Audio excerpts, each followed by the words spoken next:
হক কথা বলার কারণে এই দেশে আলেমরা শাহাদাত বরণ করতে হয়, ঠিক কি রাখা? এই জন্য মুসলমানেরা হক পথে থাকবো। এত যদি আমার জীবন চলে যায়, এক সেকেন্ডের জন্য বাতিলের সামনে মুসলমানের মাথা নত হবে না। কারা কারা রাজি আছো হাত তুলে দেখায় দাও আল্লাহ পাককে।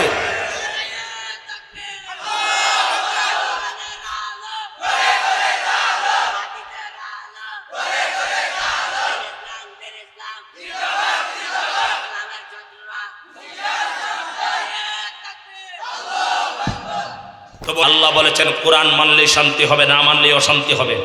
কোরআন মানলেই সমাজ শান্তির হবে, না মানলে অশান্তি হবে। কোরআন মানলে শান্তির দেশ হবে, রাষ্ট্র হবে, না মানলে অশান্তি হবে। আজ পর্যন্ত কত নেতা নেত্রী দেখলাম শাসন করেছে, শোষণ করেছে, আজ পর্যন্ত কি শান্তি প্রতিষ্ঠা করতে পেরেছে? কথা কন্যা কেন পেরেছে? না করার কারণ হলো একটাই, আল্লাহর কোরআন দিয়ে শান্তি প্রতিষ্ঠার জন্য চেষ্টা করে না, ঠিক কিনা বলেন? আল্লাহর কোরআন দিয়ে যদি সামাজিকভাবে রাষ্ট্রীয়ভাবে যদি কোরআন পেশ করা হতো, যদি কোরআনের রাজ কায়েম হতো, আল্লাহর কোরআন গ্যারান্টি দিয়েছে এই রাষ্ট্রে হত্যা হবে না, দর্শন হবে না, ইয়াবা হবে না, বাবা হবে না। এই জন্য মুসলমানেরা আগামীর বাংলাদেশ কোরআনের বাংলাদেশ, আগামীতে কোরআনের রাজ কায়েম করতে কারা কারা প্রস্তুত আছেন হাত তুলে দেখায় দেয়।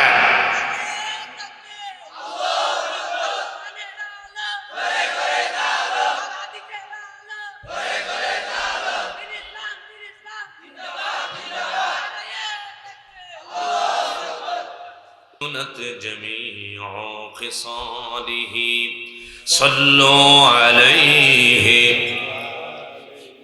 सूरत यूसुफ बेदारी हिकमत लुक़मान माम क़रिए कुरआन बारी ऐ दीन सदमान माम बलगल उला बिकमालिही कशफत दुजा बिजमालिही हसनत जमीअ खिसालिही।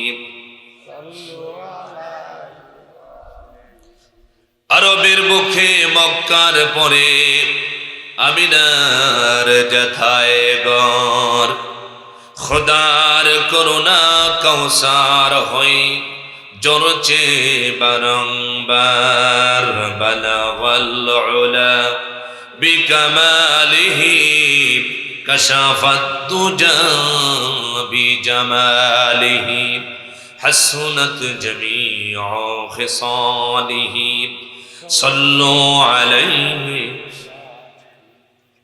कंजुल करमी मौलन निअमी हादिल उममी लिशरीअतिही बलगल उला बिकमालिही कशफत दुजा बिजमालिही हसनत जमीअ खिसालिही सल्लु अलैहि। सुब्हान रब्बिक रब्बिल इज्जति अम्मा यसिफून व सलामुन अलल मुरसलीन वल्हम्दुलिल्लाहि रब्बिल आलामीन। কক্সবাজার সদর উপজেলাধীন চফলদন্ডি ইউনিয়নের দক্ষিণ পাড়া উত্তর ইসলামী দাওয়াত প্রচার পরিষদের উদ্যোগে আয়োজিত ঐতিহাসিক সিরাতুন নবী, সবাই বলি সাল্লাল্লাহু আলাইহি ওয়াসাল্লাম, মাহফিলের সম্মানিত সভাপতি হাফেজ হযরত মাওলানা মোহাম্মদ দেলওয়ার হোসেন সাহেব, খতিব মাঝের পাড়া জামে মসজিদ সফলদন্ডি। আজকের মাহফিলের প্রধান অতিথি জনাব জিয়াউল হক জিয়া সাহেব, বিশিষ্ট সমাজসেবক ও দানবীর চফলদন্ডি। সম্মানিত মেহমান জনাব মনির আহমদ সাহেব, জনাব আলহাজ সাবের আহমদ সাহেব। আজকে গুরুত্বপূর্ণ আলোচনা পেশ করেছেন হযরত মাওলানা কারি বজলুল করিম আশকরি সাহেব, হযরত মাওলানা মোহাম্মদ হুসাইন সাহেব। আমার আগে যিনি অত্যন্ত গুরুত্বপূর্ণ আলোচনা আপনাদেরকে শুনিয়েছেন, খুব প্রিয় ভাই, অনেক ভদ্র মানুষ, খুব যোগ্য একজন আলেমে দ্বীন হযরত মাওলানা আবুল ফজল সাহেব, সহকারী অধ্যাপক, কোটাখালী তমিজিয়া ইসলামিয়া ফাজিল ডিগ্রি মাদ্রাসা। উপস্থিত ওলামায়ে কেরাম, মুরব্বিয়ানে কেরাম, যুবক ভাইয়েরা, পর্দার অন্তরালে আচ্ছা নামার সম্মানিতা মা এবং বোনেরা, সর্বপ্রথম সে মালিকের দরবারে শুকর আদায় করছি, যিনি আমাদেরকে আজকের এই পবিত্র মাহফিলে আসার বসার তৌফিক যিনি দান করলেন, তারই দরবারে আমরা সকলে পড়ছি আলহামদুলিল্লাহ। আরো জোরে বলি আলহামদুলিল্লাহ। সমস্ত প্রশংসা কার? আরো জোরে বলতে হবে, সমস্ত প্রশংসা। আমরা যারা মুসলমান, আমরা যারা আল্লাহ পাককে মানি, তাদেরও মালিক যিনি, যারা মানেন না তাদেরও মালিক তিনি। কি বলেন আপনারা? যারা মানেন তাদেরই শুধু আল্লাহ না, সকলেরই আল্লাহ, সকলেরই আল্লাহ। কিন্তু আমরা স্বীকার করি আমরা ঈমান এনেছি আল্লাহর উপরে, আর তারা ঈমান আনে না, বেশ কম এটাই। কিন্তু আল্লাহ সকল হলো আল্লাহর সৃষ্টি, আর আল্লাহ পাক হলেন সকলের স্রষ্টা। কে বলেন আপনারা? তাহলে আমরা আজকে এখানে এসেছি স্রষ্টার কথা শোনার জন্য, আল্লাহ পাকের কথা শোনার জন্য। এমন এক কিতাবের আলোচনা আপনারা শুনতেছেন, যে কিতাব কিয়ামত পর্যন্ত হেদায়েতের পথে মানুষকে আহ্বান করবে। যে কিতাব আল্লাহ পাক নাজিল করেছিলেন, এই কিতাবের ভিতরে মানুষের কোনো কথা নাই। তোরা বলো ঠিক কিনা? মানুষের কোনো কথা আছে? একটি সূরা আছে, একটি হরফ আছে, একটি নোক্তা মানুষের বানানো আছে? সবগুলো কার কথা? চিল্লিয়ে বলুন, কার কথা? আল্লাহর কথা। তাহলে আল্লাহর কথার মধ্যে আমাদের কোনো সন্দেহ, আরো জোরে বলে সন্দেহ নাই। তাহলে আমরা যারা এখানে এসেছি, আমরা সকলেই আল্লাহর পক্ষের লোক, ঠিক কিনা গান? আমরা সকলেই আল্লাহর সৈনিক, ঠিক কিনা গান? আল্লাহর সৈনিক হইতে সবাই রাজি আছেন?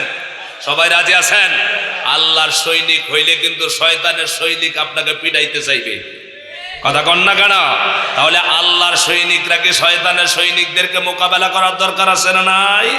কারা কারা আছি যে আল্লাহর সৈনিক হইয়া শয়তানের সৈনিকের মোকাবেলা করতে গিয়া প্রয়োজন হলে জীবন দিতে রাজি? হাত তুলে দেখায় দেয়। লিল্লাহে তাকবীর, লিল্লাহে তাকবীর।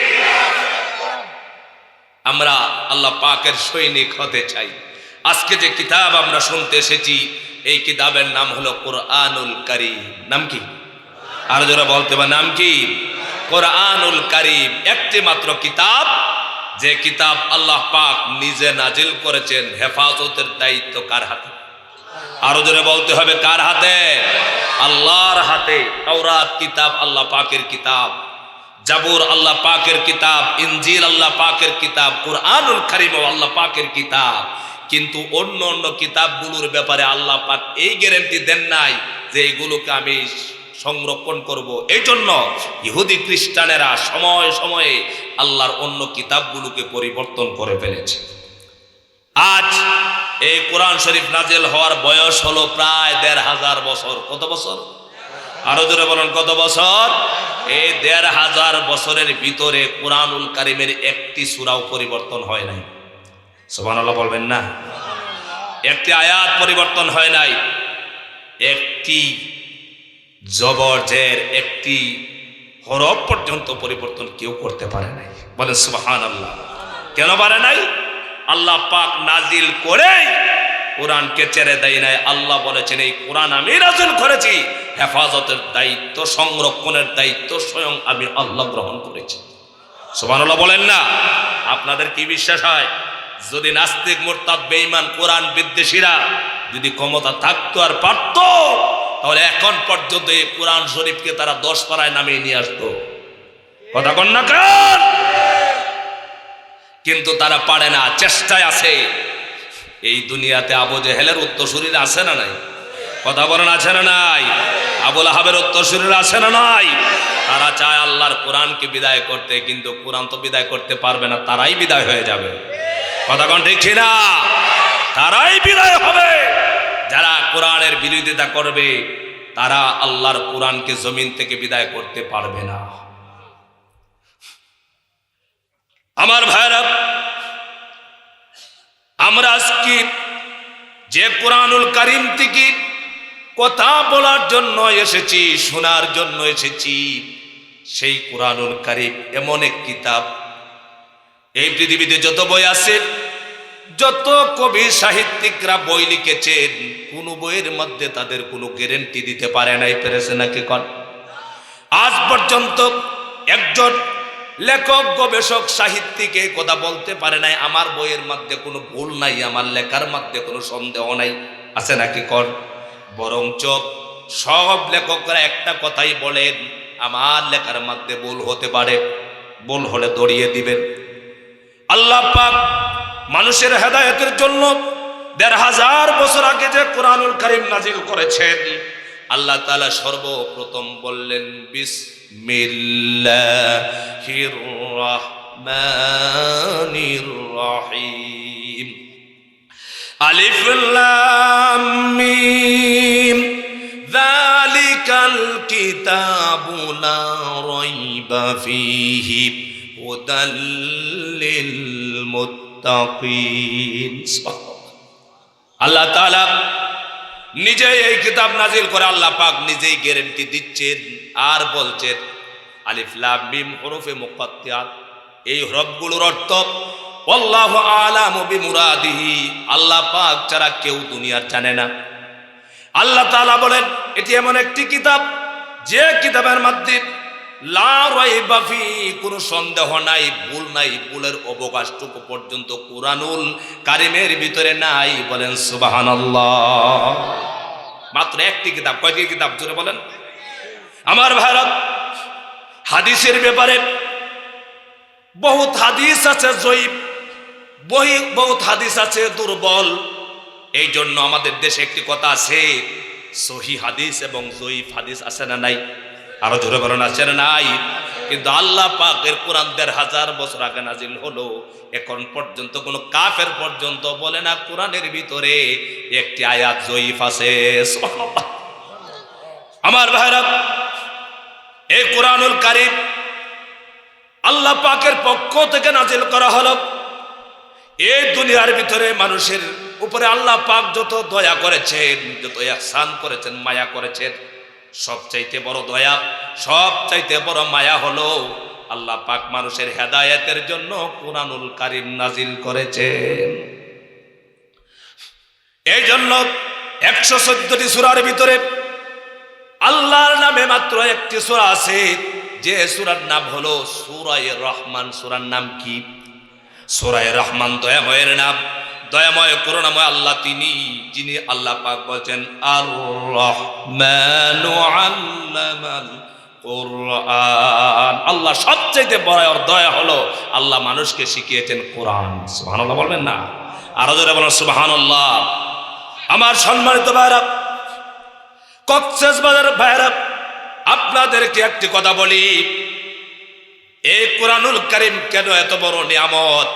আল্লাহ তাআলার এই কোরআনের শিক্ষা যাদের ভিতরে আছে, যারা কোরআনকে মানে, তাদের পারিবারিক জীবনে, সামাজিক জীবনে, রাষ্ট্রীয় জীবনে যারা কোরআনকে মানে, মানতে চায়, রাষ্ট্রীয় জীবনে যারা কোরআন দিয়া রাষ্ট্র পরিচালনা করতে চায়, কোরআনের কাছে তার মাথা নত করে, কোরআনকে মাথা নত করে, কোরআনুল কারীমের যা কথা আছে সবগুলো যারা 100% মেনে নেয়, তারাই হলো দুনিয়ার মধ্যে সবচাইতে দামি মানুষ। ঠিক না? আমার ভাইরা, আপনি বলবেন আমার টাকা আছে, পয়সা আছে, আমার ক্ষমতার কোনো অভাব নাই, আমার কোনো কিছুর অভাব নাই, আমাকে পুলিশ দেখলে সেলুট করে, বড় বড় মানুষ দেখলেই পরে সম্মান দেয়, আমাকে বাহিনীর বহর দিয়ে আমাকে সামনে নিয়ে যায়, আমার তো সম্মানের কোনো অভাব নাই। আমার ভাইয়েরা, অথচ কোরআনের জ্ঞান নাই, কোরআনের সাথে সম্পর্ক নাই। এই যে সম্মান আর মর্যাদা, এই সম্মান আর মর্যাদা স্থায়ী হবে না। এই সম্মান আর মর্যাদা যতদিন পর্যন্ত আপনার ক্ষমতা আছে, ততক্ষণ পর্যন্ত আপনার সম্মান আছে। কিন্তু ক্ষমতা চলে গেল আর সম্মান নাই, কেউ আপনাকে সেলুট করে না। কথা কোন ঠিক করে? এটা দেখতে পান না আপনারা? অনেক এমপি, মন্ত্রী, চেয়ারম্যান, মেম্বার এরকম আছে না ভাই, যাদের আঙ্গুলের ইশারায় মানুষ উঠত বসত, ক্ষমতাটা চলে গেছে, তাদের কথা আর কেউ শুনে না। ঠিক রাখা, মিথ্যে বললাম নাকি? অথচ কারণ হলো একটাই, কোরআন না থাকার কারণে। অথচ এই কোরআনুল কারীম যাদের ভিতরে আছে, আমাদের দেশ সহ তাম পৃথিবীতে যারা কোরআন পড়েছে, আপনারা বলেন তো দেখি, উলামায়ে কেরাম, বড় বড় আলেমরা যারা এখন পর্যন্ত দুনিয়ার থেকে বিদায় নিয়ে গেছে, যেমন বাংলাদেশের কিছু আলেমের নাম বলি। শাইখুল হাদিস আল্লামা আজিজুল হক রহমতুল্লাহ আলাইহি নাম শুনেছেন, বড় আলেম ছিলেন কিনা কন আমার ভাইরা? এইভাবে বড় বড় আলেম আমাদের কোরআনের পাখি আল্লামা সাইদি রহমতুল্লাহ আলাইহি 50টি বছর কোরআনের জন্য কোরআন দিয়া দাওয়াত দিয়েছেন। ঠিক কিনা কন আমার ভাইরা? বলেন তো দেখি, আল্লামা সাইদি রহমতুল্লাহ আলাইহি, শাইখুল হাদিস রহমতুল্লাহ আলাইহি, খতিব ওবায়দুল হক রহমতুল্লাহ আলাইহি, এই যে উলামায়ে কেরাম কোরআন শিক্ষা ছিল, কোরআন দিয়া মানুষকে দাওয়াত দিয়েছেন। কোরআন দিয়া শুধু দাওয়াত দেয় নাই, তারা সারা জীবন বড় তাদের পারিবারিক জীবন, সামাজিক জীবন, রাষ্ট্রীয় জীবন চালানোর জন্য চেষ্টা করেছেন। কথা কন না কেন আমার ভাইরা? শুধু নিজেই আমল করেন নাই, নিজেই শুধু কোরআন শিখেন নাই, সবাইকে কোরআন শেখানোর জন্য চেষ্টা করেছেন, জানিয়েছেন। আমার ভাইরা বলেন তো দেখি, ওনারা যে ইন্তেকাল করেছেন, দুনিয়ার থেকে বিদায় নিয়ে গেছেন, এখনো কি মানুষ কলিজা থেকে ভালোবাসে কিনা? জোরে বলেন, ভালোবাসে কিনা? তারা মারা যাওয়ার পরেও তাদের জন্য মানুষের কলিজায় মহব্বত আছে না নাই? বহুত মানুষ আছে, তাদেরকে কেউ মহব্বত করতে চায় না, তারা জোরে মহব্বত করায়। অনেকরে মহব্বত করতে চায় না, মানুষ দেখতে পারে না, কিন্তু তারা বলে না আমাদেরকে ভালোবাসতেই হবে। ঠিক রাখা।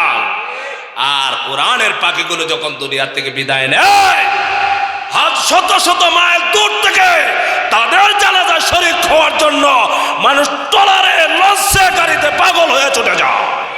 ঠিক কিনা বলেন? এটার কারণ হইল এই কোরআন। ঠিক কিনা খান আমার ভাইরা? আমি কি মিথ্যা কথা বলতেছি? এই আলেমদেরকে, এরা কি শুধু রাজনৈতিক নেতা ছিলেন? কথা কন না কেন? এরা শুধু রাজনৈতিক নেতা ছিলেন নাকি? এরা ছিলেন কোরআনের ধারক এবং বাহক।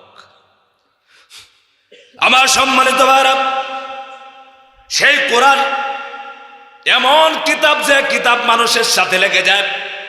আপনার জীবনের সাথে যদি কোরআনটা লেগে যায়, আপনার ইজ্জত সম্মান বেড়ে যাবে।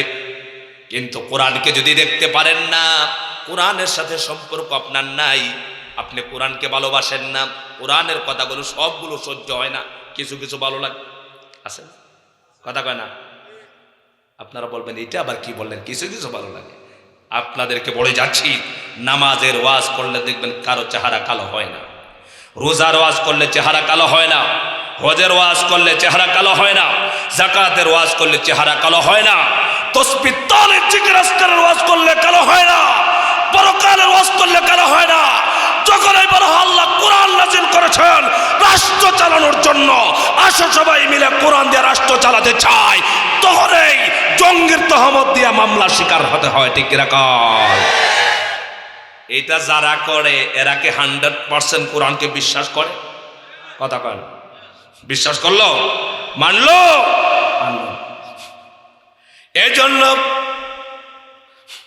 আল্লাহ তাআলা তো জানেন মানুষ কোরআনুল কারীমের কিছু আয়াতকে মানবে আর কিছুকে মানবে না। এই জন্য আল্লাহ পাক কোরআনুল কারীম নাজিল করে। কোরআনের ভিতরে আল্লাহ পাক বললেন, আফাতু মিনুনা বিবাদিল কিতাবি ওয়া তাকফুরুনা বিবাদ। কার কথা? আল্লাহ তাআলা ১৫০০ বছর আগে বলছেন, তোমরা কি আমার কোরআনুল কারীমের কিছু আয়াতকে মানবে আর কিছু কি করবে অস্বীকার? এইটাই হলো আমার ভাইয়েরা। আপনি আওয়ামী লীগ করেন, আপনি বিএনপি করেন, আপনি জাতীয় পার্টি করেন, জাসদ করেন, জামাতে ইসলাম করেন, আপনি গণতান্ত্রিক দেশে যে কোনো দল করবেন, কোনো অসুবিধা নাই।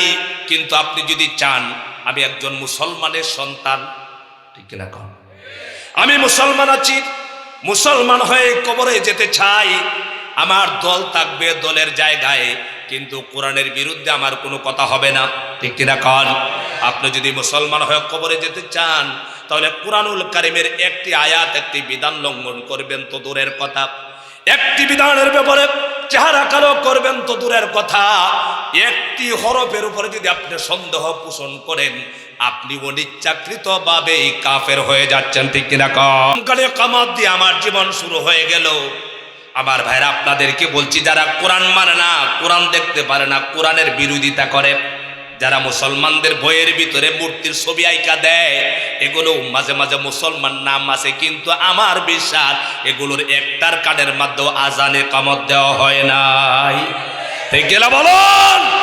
কারণ আজানে কামত দিলে মুসলমান হইয়া নামদারি মুনাফিকের কাজ করতে পারে না। এই নামদারি মুনাফিকরা, নামদারি মুসলমানেরা মুনাফিকের কাজ করে আজকে ইসলামকে নষ্ট করতেছে, ঠিক কিনা? সম্মানিত ভাইরা, সেই জন্য বলছি, কুরআনুল কারীমের কথা বলছিলাম।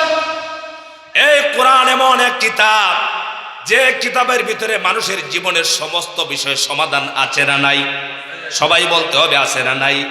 এমন কোন বিষয় আছে নাকি যে বিষয়ের সমাধান কুরআনুল কারীমে নাই? না সব বিষয়ের সমাধান আছে? আরো জোরে বলতে হবে আছে না নাই? কোরআন শরীফ এমন এক কিতাব, কুরআনুল কারীমের অনেকগুলো নাম দিয়েছে, আমরা সব সময় বলি কুরআনুল কারীম, কোরআন শরীফ এমন বলি কিনা কোন? আল্লাহ তাআলা কুরআনুল কারীমের নাম বলেছেন, একটি হলো কোরআন, জোরে বলেন কি? আরেকটি নাম হলো ফুরকান। যেমন ভাবে আল্লাহ পাক বলছেন, তাবারাকাল্লাযী নাযালাল ফুরকানা আলা আবদিহি লিয়াকুনা লিল আলামিনা নাযীরা। আল্লাহু আকবার। আল্লাহ পাক এক জায়গায় বলেছেন কোরআন, আর এক জায়গায় বলেছেন ফুরকান। আল্লাহ তাআলা বলছেন তানজিলুম মির রাব্বিল আলামিন। এখানে আল্লাহ পাক কোরআনকে বলেছেন তানজিল, কি বলেছেন বলেন? একটি নাম হলো কোরআন, একটি নাম হলো ফুরকান, একটি নাম হলো তানজিল, আরেকটি নাম হলো জিকির। কুরআনুল কারীমের একটি নাম হলো জিকির। আল্লাহ পাক বলেন, ইন্না নাহনু নাযালনা যিকরা ওয়া ইন্না লাহু লাহাফিজুন। আল্লাহ পাক এই আয়াতের ভিতরে কুরআনুল কারীমকে কোরআন বলেন নাই, ফুরকান বলেন নাই, আল্লাহ পাক বলেন জিকির, বলেন না সুবহানাল্লাহ। তার মানে হলো কোরআন আল্লাহর কিতাবের নাম, জিকির আল্লাহর কিতাবের নাম, ফুরকান আল্লাহর কিতাবের নাম। আল্লাহ পাক অন্য আয়াতে কুরআনুল কারীমে বলছেন হুদা, কি বলেছেন বলেন? আল্লাহ পাক বলেন হুদাল লিন্নাস। এই কিতাব হলো মানুষের জন্য হুদা, হুদা মানে পথ, হুদা মানে হেদায়েত। এইভাবে কুরআনুল কারীমের অনেকগুলি নাম রয়েছে। সম্মানিত ভাইরা, কুরআনুল কারীমের নাম নিজেই বলে। কোরআনকে যদি জিজ্ঞেস করেন কোরআন তোমার নাম কি, নিজেই বলে বল কোরআন। কুরআনুল কারীম, আমার নাম হলো কোরআন, আমার নাম হলো ফুরকান, আমার নাম হলো তানজিল, আমার নাম হলো জিকির, আমার নাম হলো হুদা। এইভাবে কুরআনুল কারীমের নামের ব্যাপারে কোরআন নিজেই বলতেছে। আমার সম্মানিত ভাইরা, কোরআন শরীফের ব্যাপারে, কোরআন যখন রাসূলুল্লাহর উপরে নাজিল হলো, কাফের বেঈমানেরা কুরআনুল কারীম যখন রাসূলুল্লাহ তেলাওয়াত করতেন, আজকে কিন্তু আমাদের মধ্যে তেলাওয়াত নাই, আছে নাকি? কোন মাহফিল শুনে, মাহফিল করে, মোবাইলের মধ্যে দেখে দেখে তেলাওয়াত শুনে কিন্তু নিজে শিখে না, নিজে আমল করে না। আল্লাহ পাকের কিতাব যখন সর্বপ্রথম নাজিল হলো রাসূলুল্লাহর উপরে, আল্লাহ পাক সর্বপ্রথম সূরা আলাক নাজিল করলেন। কোন সূরা? কোন কথা কর না কেন? সূরা আলাকের 5 আয়াত। কয় আয়াত? গারে হেরার ভিতরে রাসূলুল্লাহর কাছে আল্লাহ পাক 5টি আয়াত নাজিল করলেন। সর্বপ্রথম আয়াতে কারিমা যা নাজিল করা হলো, সেই আয়াতের ভিতরে সর্বপ্রথম আল্লাহ পাক বলেন ইকরা বিসমি রাব্বিকাল্লাযী খালাক। বলেন সুবহানাল্লাহ। আমার ভাইরা ভালো করে বুঝুন, কুরআনুল কারীম নাজিল হচ্ছে, আল্লাহ তাআলা কিন্তু নামাজের বিধান নাজিল করে নাই, রোজার কথা বলে নাই, হজের কথা বলে নাই, যাকাতের কথা বলে নাই। সর্বপ্রথম আল্লাহ পাক বলেন ইকরা। জোরে বলেন, কি বলেছেন? ইকরা। আল্লাহ অর্ডার করছেন পড়ুন। কাকে বলছেন? নবীজিকে। নবীজিকে বলছেন ইকরা বিসমি রাব্বিকাল্লাযী খালাক। এখানে 3টি কথা আছে। একটি হলো ইকরা পড়ুন, 2 নম্বর হলো নবী আপনি যে পড়বেন আপনি কার নামে পড়বেন, আল্লাহ তাআলা সেটাও শিক্ষা দিয়েছেন। নবী আপনি পড়বেন বিসমি রাব্বিকাল্লাযী খালাক, আপনি পড়ুন আপনার রবের নামে যিনি আপনাকে সৃষ্টি করেছেন। এইভাবে রাসূলুল্লাহর উপরে কোরআন নাজিল হলো। আমার সম্মানিত ভাইরা, আমার নবীজি যখন কোরআনুল কারীম নামাজের ভিতরে বাহিরে কোরআন শরীফ তেলাওয়াত করেন, মক্কার কাফেরেরা তারা বলতে লাগলো, আরে মুহাম্মদ তো দেখি কবি হয়ে গেছে, মুহাম্মদ তো দেখি সাহিত্যিক হয়ে গেছে, মুহাম্মদ তো ভালোই কবিতা রচনা করতে পারে। এইভাবে যখন বলতে শুরু করলো, আল্লাহ পাকের হাবিব নিজে জবাব দিতে হলো না, কাফেরদের জবাবটা শোনালেন কে? জোরে বলেন কে? আমার ভাইরা, নবীজির জবাব কে দিলেন? আল্লাহ পাক নিজেই ওই কাফেরদের কথার জবাব আল্লাহ পাক কোরআনুল কারীম দিয়া দিলেন। আমার ভাইয়েরা, আল্লাহ পাক কোরআনুল কারীমের ব্যাপারে কাফেররা যখন এই মন্তব্যগুলো করতেছিল, আল্লাহ পাক জবাব শোনায় দিলেন, মা ইয়ান্তিকু আনিল হাওয়া ইন হুয়া ইল্লা ওয়াহয়ুন ইউহা। সুবহানাল্লাহ। আল্লাহ পাক জবাব শোনালেন, কাফেরদেরকে শোনালেন, ও কাফেরেরা, আমার নবী নিজের প্রবৃত্তিকে অনুসরণ করে, নিজের নফসকে অনুসরণ করে, নিজের মন গড়া নিজের ইচ্ছে মতো কোনো কথা বলে নাই। আমি আল্লাহ পাক যা ওহী নাজিল করি রাসূলুল্লাহর উপরে তাই বলেন। বলেন সুবহানাল্লাহ। এই কোরআন শরীফ কি নবীজি বানাইছেন না আল্লাহ বলেছেন? সবাই বলতে হবে কার কথা? আহারে, এই কোরআনকে আজকে আমরা অবহেলা করি, কোরআনের সাথে সম্পর্ক নাই। কোরআন শরীফ কত দামি কিতাব! কোরআন তো দুনিয়ার কোনো জায়গার কিতাব নয়। কোরআন হলো লৌহে মাহফুজের, হাদা কালামুল্লাহ। এটা হলো কার কালাম? আরো জোরে বলতে হবে কার কালাম? এই দুনিয়ার কোনো প্রেসিডেন্ট, দুনিয়ার কোনো বাদশাহ যদি আপনাদের কাছে একটা পয়গাম পাঠায়, কোনো কথা পাঠায়, দেখবেন বাদশার কথার কত সম্মান আর ইজ্জত করেন। আল্লাহ পাক এই কথা পাঠালেন ১৫০০ বছর আগে, কোরআনুল কারীম পাঠালেন। কিন্তু বহুত মানুষ আছে কোরআনের দ্বারা আছে না নাই? আরো জোরে বলতে হবে আছে না নাই? বহুত মানুষ আছে, তারা বলে তো তোমার কোরআন আর কোরআন বলে কিনা? বলে কি হাদিস টাদিস বাদ দাও, যেরকম নাউজুবিল্লাহ। আমার ভাইরা, হযরত ওমরের কথা বলছি। হযরত ওমর ফারুক রাদিয়াল্লাহু তাআলা আনহু নিজে বর্ণনা করছেন, আমি যখন কুফরি হালতে ছিলাম, কোরআন মানুষকে হেদায়াত দেয়। কোরআন কি দেয় মানুষকে? বলেন, হেদায়াত দেয়। আমরা শুনবো তো ইনশাআল্লাহ কোরআন শরীফ কিভাবে মানুষকে হেদায়াত দেয়। কোরআন হলো বিশ্ব নবীর সবচেয়ে বড় মুজিজা। বলেন সুবহানাল্লাহ। নবীদেরকে আল্লাহ পাক মুজিজা দিয়েছিলেন। হযরতে মুসা আলাইহিস সালাতু ওয়াস সালামকেও মুজিজা দিয়েছিলেন। আল্লাহ পাক দিয়েছিলেন কিনা কোন? হযরতে মুসা কালিমুল্লাহকে আল্লাহ পাক একটি মুজিজা দিয়েছিলেন। হযরতে মুসা আলাইহিস সালাতু ওয়াস সালামের হাতে থাকতো লাঠি। কি থাকতো বলেন? জোরে বলেন না কি? এটা কোরআন শরীফের ভিতরে আছে না নাই? হযরতে মুসা কি আল্লাহ পাক ফেরাউনের দরবারে প্রেরণ করলেন। হযরতে মুসা আলাইহিস সালাতু ওয়াস সালামকে আল্লাহ পাক মুজিজা দিলেন। সমস্ত নবীদেরকে মুজিজা দিয়েছিলেন, কাউকে 3টা, কাউকে 2টা, কাউকে 5টা, এইভাবে এক একজন এক একটা। হযরতে মুসা কালিমুল্লাহ কি একটি মুজিজা ছিল, তিনের হাতে ছিল লাঠি।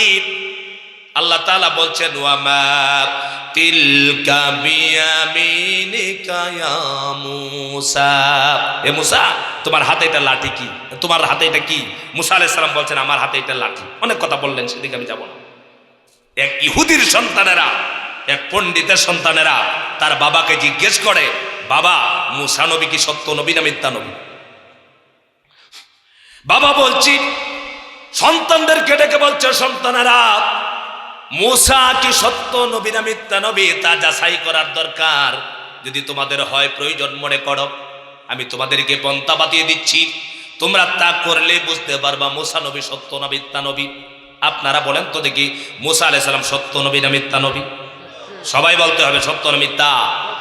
মুসা আলাইহিস সালাম সত্য নবী ছিলেন এবং রাসূলও ছিলেন। এই পণ্ডিত তার 2টা সন্তানকে বলছে, সন্তানেরা, মুসা আলাইহিস সালাম যখন ঘুমিয়ে পড়বে, ঘুমানোর পরে তোমরা যাবা, গিয়া দেখবা মুসা নবীর লাঠিটা জমিনের মধ্যে রেখে তিনি ঘুমিয়ে পড়েছেন। তোমরা লাঠিটা নিয়ে জুড়ে চলে আসবা, চুরি করবা লাঠিটা। 2টা সন্তান বাবার কথা মতো হযরতে মুসা কালিমুল্লাহ লাঠি চুরি করার জন্য সুযোগ সন্ধানে তারা রইল। হঠাৎ করে একদিন দেখতে পেল মুসা কালিমুল্লাহ ক্লান্ত হয়ে গেছেন, একটা গাছের নিচে শুয়ে আছেন। এমন সময় 2টা ছেলে বাবার কথা মতো তারা সিদ্ধান্ত নিল, মুসার লাঠি এখনই চুরি করার সুবর্ণ সুযোগ, আর আমাদের পরীক্ষাটাও হয়ে যাবে। 2টা ছেলে পাশে গেলেন, পাশে যাওয়ার পর হযরত মুসা কালিমুল্লাহ ঘুমিয়ে আছেন। ওই বাবার কথা মতো ওই দুইটা ছেলে যখন লাঠি চুরি করবেন, হাত দিবেন, যখন সামনের দিকে অগ্রসর হলেন, সঙ্গে সঙ্গে বিরাট অজগর সাপ হয়ে গেল। বলেন সুবহানাল্লাহ। দৌড়াতে দৌড়াতে বাড়িতে এসেছে, বাবার কাছে এসে বলছেন, বাবা মুসা কালিমুল্লাহ তো সত্য নবী।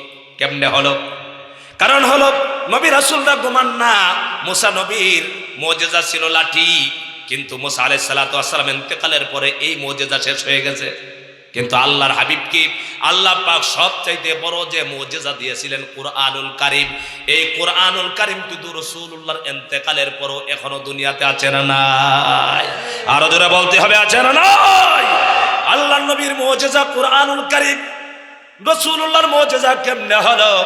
নবীজি কি কোরআন শরীফ রাসূলুল্লাহ উপহার দিলেন। আল্লাহ পাক রাসূলুল্লাহর উপরে কোরআন নাজিল করেছেন।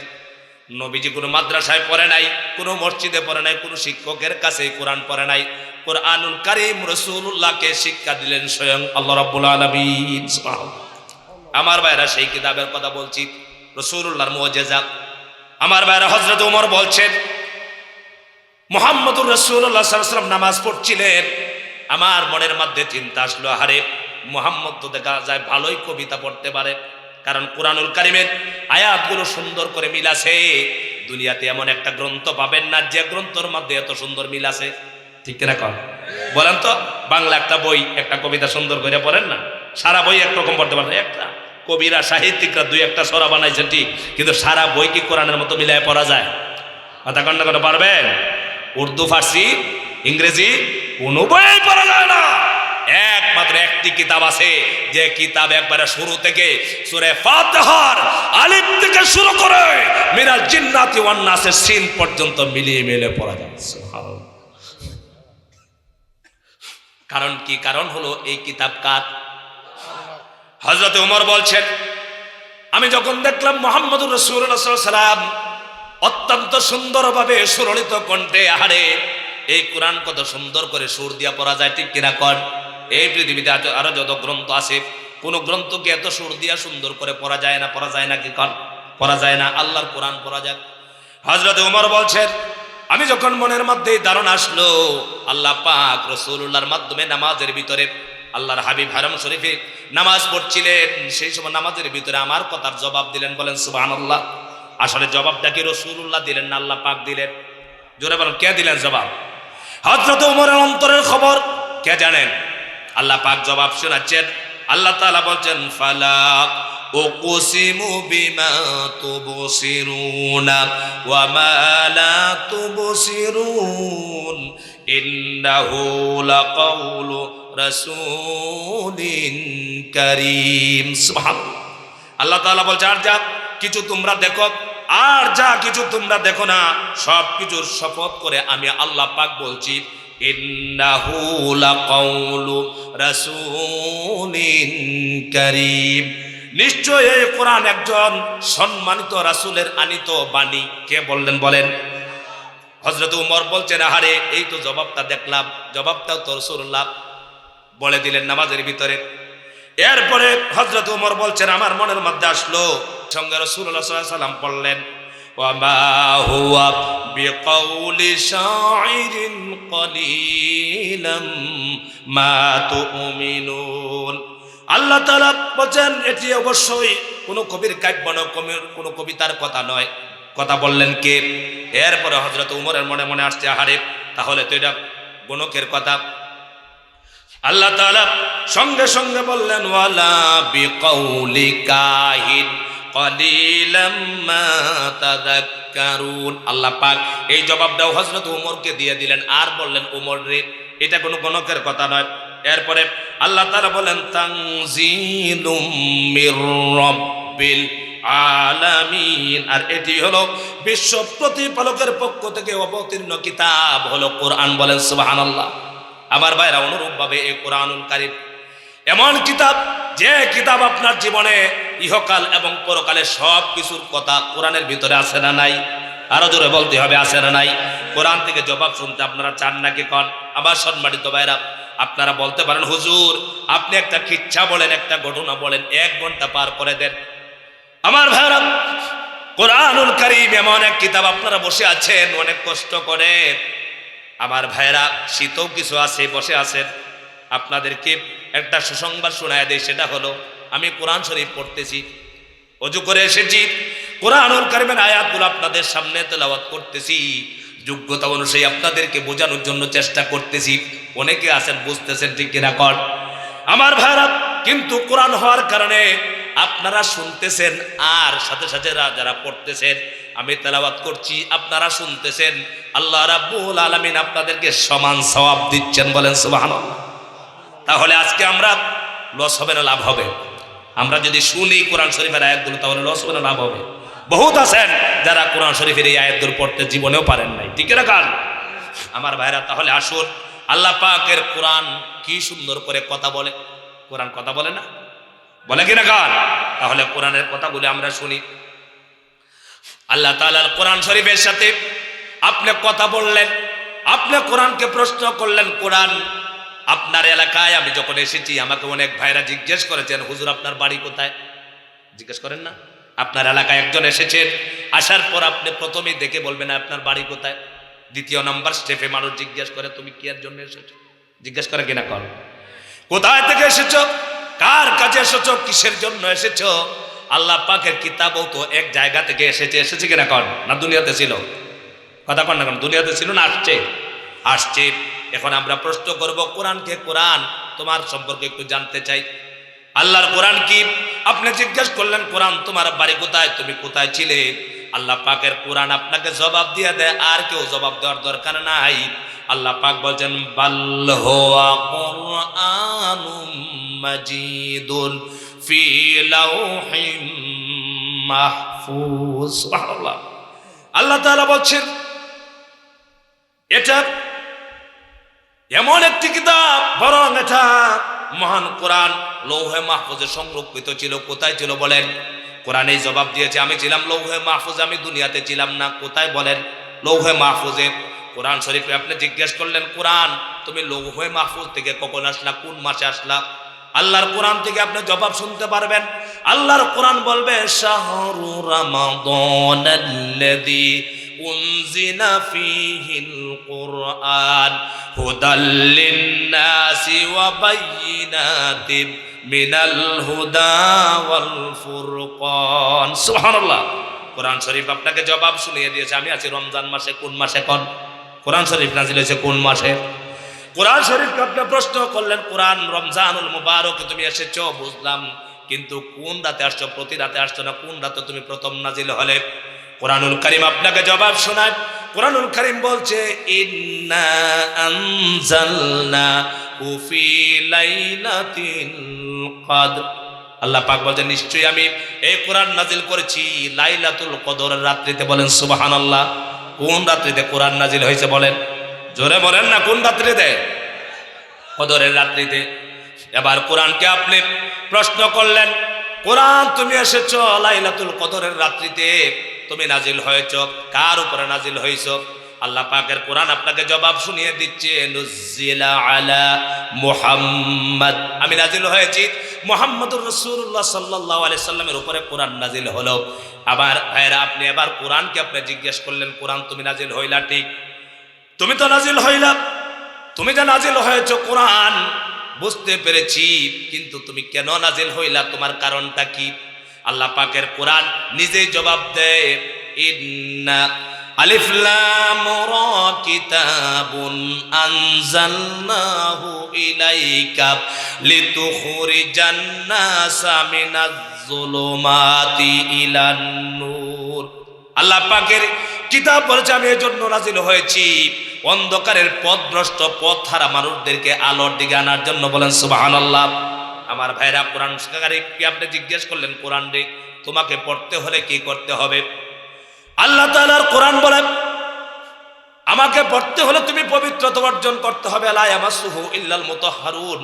কোরআন শরীফ অপবিত্রভাবে পড়া যায় না, পড়া যায় না, কি স্পর্শ করা যায় না। আল্লাহর কোরআনকে আপনি প্রশ্ন করলেন কোরআন রে তোমাকে পড়তে গেলে সর্বপ্রথম কি পড়তে হবে? আল্লাহর কোরআন আপনাকে জবাব দেয় ফাইদা ক্বারাতাল কুরআনা ফাসতাইজ বিল্লাহ বিল্লাহি মিনাশ শাইতানির রাজিম। সুবহানাল্লাহ। কোরআন শরীফের ভিতরে আছে না নাই? কোরআন শরীফ বলছে আমাকে যখন পড়া শুরু করবা সর্বপ্রথম তুমি আউযু বিল্লাহ পড়তে হবে। কি পড়তে হবে বলেন? আমার ভাই, আপনি যদি প্রশ্ন করেন কোরআন রে তোমাকে পড়তে পড়তে মাঝে মাঝে সূরা আসবে, তোমার মধ্যে সূরা আছে, এই সূরার শুরুতে আমাকে কি করতে হবে? এবার কোরআন আপনাকে জবাব শোনায় দেয়, আপনি কোরআন থেকে পেয়ে যাবেন ইন্নাহু মিন সুলাইমানা ওয়া ইন্নাহু বিসমিল্লাহির রহমানির রহিম। সুবহানাল্লাহ। সূরা পড়তে হলে কি পড়তে হবে বলেন? জানেন না এগুলো? বলেন না কেন? সবাই বলেন। আপনি কোনো সূরা পড়তেছেন, সর্বপ্রথম কি পড়তে হবে? কোরআন শরীফের তেলাওয়াত শুরু করেছেন, কি পড়তে হবে? আরে না, বিসমিল্লাহ। আপনি তেলাওয়াত শুরু করার সর্বপ্রথম আপনার জন্য ওয়াজিব আপনি আউযু বিল্লাহ পড়তে হবে। আর সূরা যখন পড়বেন তখন পড়বেন কি? এই কথাগুলো কোরআন শরীফের ভিতরে আছে না নাই? আমার ভাইরা, কোরআনকে প্রশ্ন করলেন, কোরআন তোমাকে যখন আমরা তেলাওয়াত করব তখন আস্তে আস্তে পড়বো না স্পিডে পড়বো? একটা প্রশ্ন আসে কিনা? কোরআন শরীফ পড়ার একটা ধারাবাহিকতা আছে না নাই? না মন গড়া পড়লেই চলবে? তাহলে আল্লাহ তাআলার কোরআন আপনাকে সুন্দর করে বলছে, বান্দা বান্দিরা তোমরা স্পিডে পড়বা না, অশুদ্ধভাবে পড়বা না। আল্লাহ তাআলার কোরআন আপনাকে শুনিয়ে দিচ্ছে, ওয়ারাতিলিল কুরআনা তারতিলা। আমি কোরআনকে তোমরা এত দ্রুতভাবে পড়বে না, অশুদ্ধভাবে তেলাওয়াত করবে না। আল্লাহ পাকের অর্ডার হলো তোমরা যখন কোরআনুল কারীম পড়বা তখন তার তিলের সাথে আস্তে আস্তে পড়বা। কোরআনের ভিতরে আছে না নাই? আমার ভাইরা, এভাবে আপনি কোরআনকে আবার জিজ্ঞাসা করলেন, কোরআন রে তোমাকে পড়ার সময় কি করতে হবে? তুমি তোমাকে যখন তেলাওয়াত করবে একজন, তখন কি আমরা চিল্লাচিল্লি করতে পারবো নাকি? আমরা দুনিয়াদারি কোনো কথা বলতে পারবো নাকি? আল্লাহ তাআলার কোরআন আপনাকে নিষেধ করে আপনাকে জবাব দিয়েছে এই কথার ব্যাপারে, ওয়া ইযা কুরিআল কুরআনু ফাসতামিউ লাহু ওয়া আনসিতু লাআল্লাকুম তুরহামুন। কোরআনুল কারীম যখন পড়া হবে, তেলাওয়াত করা হবে, তাফসীর করা হবে, তোমরা দিলের কানে শুনবা আর চুপ থাকবা। কয়টা কাজ করতে হবে? এক নম্বর হলো তোমরা চুপ থাকবা, দিলের কানে শুনবা। আল্লাহ পাক বলছেন, আল্লাহর কোরআন বলছে তোমরা যদি চুপ থাকো আর দিলের কানে কোরআন শুনো, লাআল্লাকুম তুরহামুন, আল্লাহ পাকের পক্ষ থেকে তোমাদের উপরে রহমত নাজিল হবে। বলেন সুবহানাল্লাহ। আমার ভাইরা, এইভাবে আপনি যদি কোরআনকে প্রশ্ন করেন, কোরআন তোমাকে শুনলে পরে আমাদের কি লাভ হবে? আল্লাহ পাকের কোরআন বলছে, ইন্নামাল মুমিনুনাল্লাযীনা ইযা যুকিরাল্লাহু ওয়াজিলাত কুলুবুহুম ওয়া ইযা তুলিয়াত আলাইহিম আয়াতুহু যাদাতুহুম ঈমানা। আল্লাহু আকবার। আল্লাহ পাকের কোরআন আপনাকে বলছে, আপনি বলছেন কোরআন তোমার তেলাওয়াত করলেই পরে কি লাভ হবে, শুনলে পরে কি লাভ হবে? আল্লাহ পাকের কোরআন আপনাকে বলছে, আমাকে যদি তেলাওয়াত করার পড়ো আর শুনো তাহলে তোমাদের ঈমানটা বাড়বে। বলেন সুবহানাল্লাহ। এইভাবে কোরআনুল কারীম প্রত্যেকটা কথার জবাব দিচ্ছে। আমার ভাইরা, এরপরে আপনি কোরআন শরীফকে বললেন, কোরআনে তোমাকে মানলাম, তুমি কিসের জন্য এসেছো? আল্লাহ তাআলার কোরআন আপনাকে বলছে, আমি এসেছি অন্ধকার আচ্ছন্ন মানুষদেরকে আলোর পথ দেখানোর জন্য।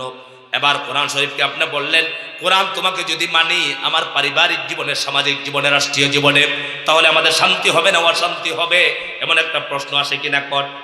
এই প্রশ্ন যদি কোনো মানুষ এই কোরআনুল কারীমকে করে, আল্লাহর কোরআন জবাব দেয়া দেয়, ফামান তাবিআ হুদায়া ফালা খাউফুন আলাইহিম ওয়ালা হুম ইয়াহজানুন। আল্লাহ পাকের কোরআন বলছে, আমি কোরআনের হেদায়েত যারা গ্রহণ করবে তাদের কোনো ভয় নাই, তাদের কোনো চিন্তা নাই, তাদের কোনো টেনশন নাই। ঠিক কিনা? কোন এই কথাগুলো যে বলতেছে এগুলো কার? সবাই জবানটা খুলে বলুন, কার? কোনো সন্দেহ আছে? আর জোরবান সন্দেহ আছে? আল্লাহ বলেছেন, কোরআন মানলেই শান্তি হবে, না মানলেই অশান্তি হবে। কোরআন মানলে সমাজ শান্তির হবে, না মানলে অশান্তি হবে। কোরআন মানলে শান্তির দেশ হবে, রাষ্ট্র হবে, না মানলে অশান্তি হবে। আজ পর্যন্ত কত যত নেতা নেত্রী দেখলাম শাসন করেছে, শোষণ করেছে, আজ পর্যন্ত কি শান্তি প্রতিষ্ঠা করতে পেরেছে? কথা কন্য কেন পেরেছে? না করার কারণ হলো একটাই, আল্লাহর কোরআন দিয়ে শান্তি প্রতিষ্ঠার জন্য চেষ্টা করে না। ঠিক কিনা বলেন? আল্লাহর কোরআন দিয়ে যদি সামাজিকভাবে, রাষ্ট্রীয়ভাবে যদি কোরআন পেশ করা হতো, যদি কোরআনের রাজ কায়েম হতো, আল্লাহর কোরআন গ্যারান্টি দিয়েছে এই রাষ্ট্রে হত্যা হবে না, দর্শন হবে না, ইয়াবা হবে না, বাবা হবে না। এই জন্য মুসলমানরা আগামীর বাংলাদেশ, কোরআনের বাংলাদেশ, আগামীতে কোরআনের রাজ কায়েম করতে কারা কারা প্রস্তুত আছেন হাত তুলে দেখায় দেয়।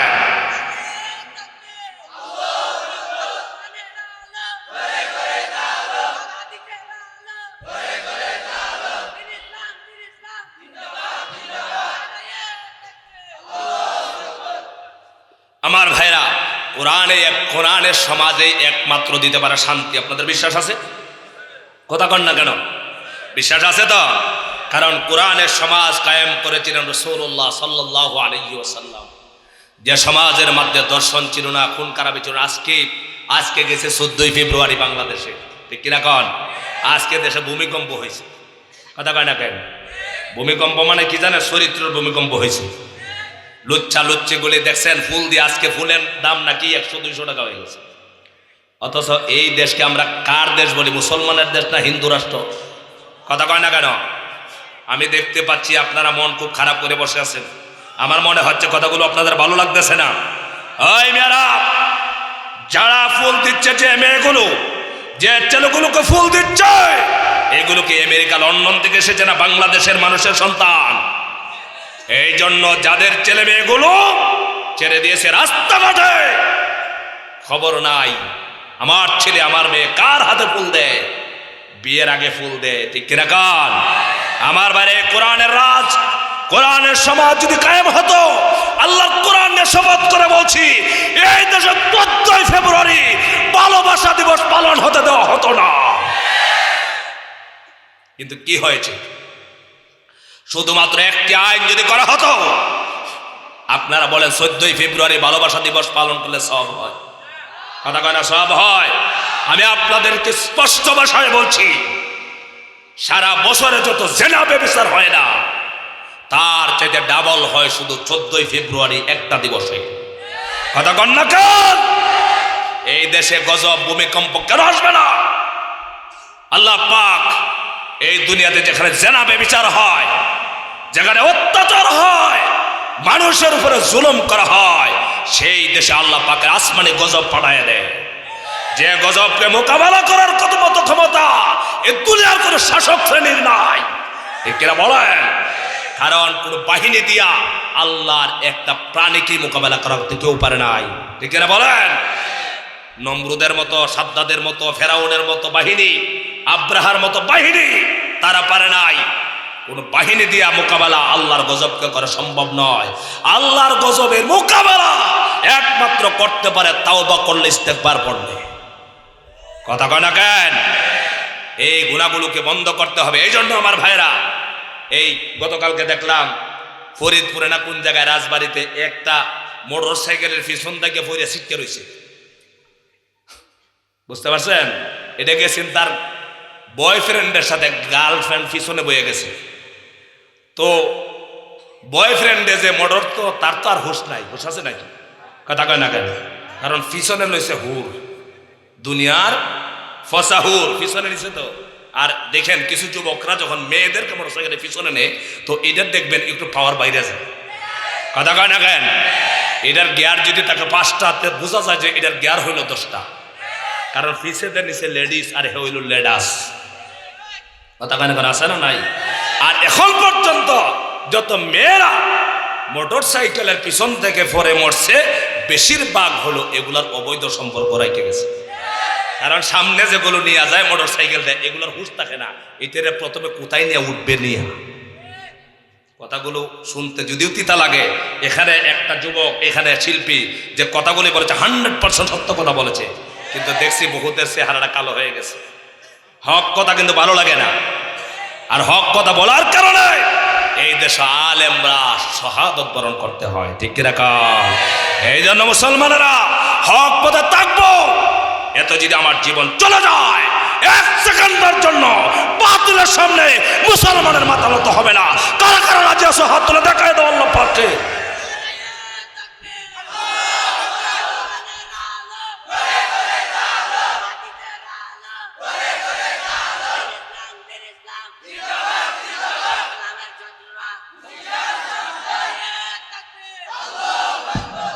তো বলছিলাম একটা সিটকে রয়েছে, জিজ্ঞাসা পত্রিকা দেখলাম ফেসবুকে যে ওইটা গেছিল এক ছেলের সাথে।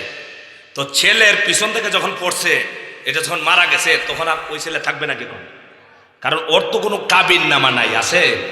আর হোস্টেলগুলোতে আমরা যখন যাই তখন যদি আমরা কোনো মহিলা নিয়ে যাই তাই বলবো হুজুর কাবিন নামা আছে, কথা কয় না কেন? এই যুবকেরা জানেন, কোন আলেম যদি কোনো তার স্ত্রীকে নিয়ে কক্সবাজার আসে সর্বপ্রথমে বলে হুজুর আপনার কাবিন নামা আছে।